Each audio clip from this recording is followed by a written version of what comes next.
Welcome, everyone. Thank you so much for joining me today. Emotional abuse is often an invisible wound, yet its impact is profoundly real and long-lasting. Unlike physical abuse, where bruises and scars mark the pain, emotional abuse attacks the very core of who we are, our thoughts, feelings, and sense of self. When a person experiences emotional abuse, their brain undergoes complex changes that affect not only their mental and emotional well-being but also how they perceive the world and relate to others throughout their life. To understand these effects, we must first explore how the brain normally responds to stress and danger. The brain is equipped with a highly sophisticated alarm system designed to keep us safe, the fight-or-flight response. When we encounter a threat, this system activates and floods the body with stress hormones like cortisol and adrenaline. These hormones prepare the body to react quickly, by either fighting the danger or fleeing from it. This response is crucial for survival in acute, short-term danger. However, emotional abuse rarely happens in short bursts. Instead, it often occurs repeatedly and over long periods of time, creating a state of chronic, unrelenting stress known as toxic stress. This is a state in which the brain and body are continuously exposed to elevated stress hormones without any relief or safe recovery time.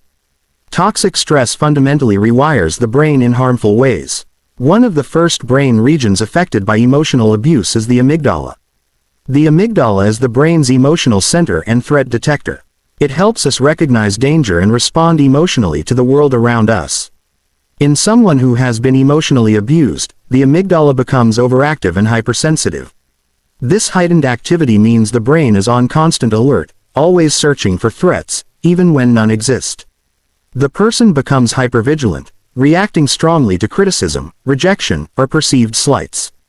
Everyday interactions that feel safe to others may trigger feelings of anxiety, fear, or anger in the survivor. This hyperarousal can lead to disorders like anxiety, panic attacks, and post-traumatic stress disorder (PTSD).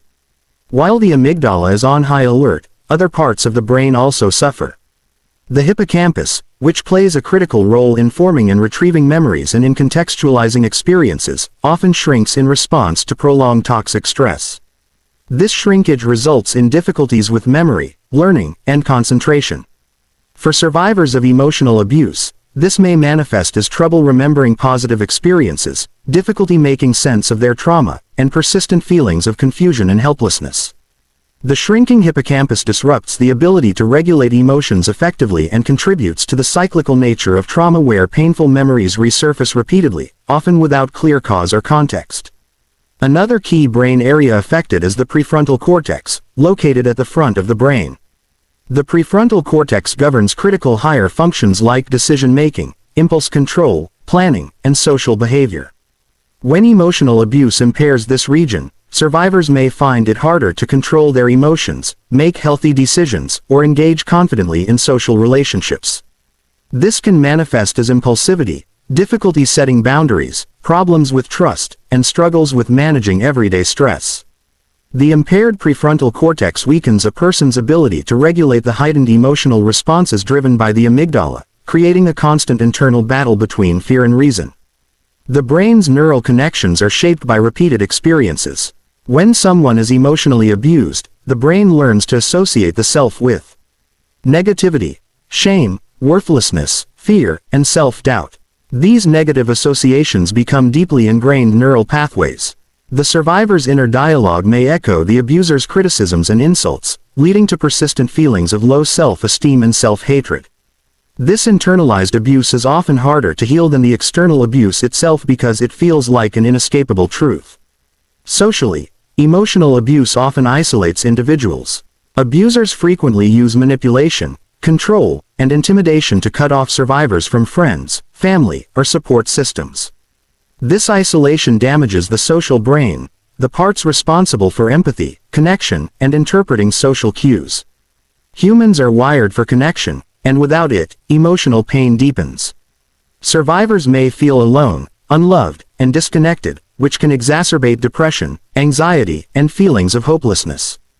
However, the brain is remarkable in its ability to heal. This is due to neuroplasticity, the brain's capacity to reorganize itself by forming new neural connections throughout life. Recovery from emotional abuse is possible.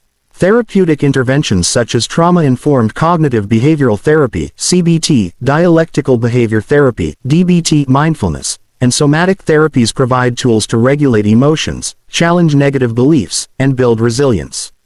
Supportive relationships and safe environments allow survivors to relearn trust and rebuild their sense of self.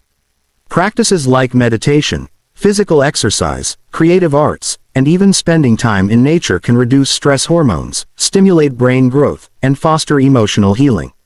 Over time, survivors can strengthen their prefrontal cortex, quiet the overactive amygdala, and grow their hippocampus, helping them regain control over their thoughts and emotions. It is essential for society to recognize the invisible wounds caused by emotional abuse and understand the profound impact it has on brain health. Awareness reduces stigma and encourages survivors to seek help without shame or fear.